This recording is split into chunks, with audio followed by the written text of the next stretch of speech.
being the generous host for this year's Sipra.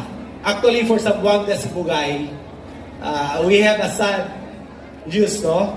Wherein one of our official passed away last night.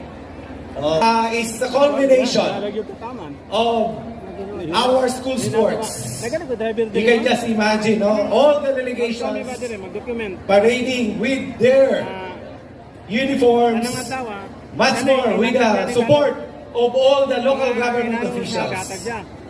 Meaning in this athletic delegation, athletic meet, there's really synergy of the local government unit and all education stakeholders. And with that, palakpakan na ito atong kaugalingon, no? Of course, we would like really to salute our very own governor and the rest of our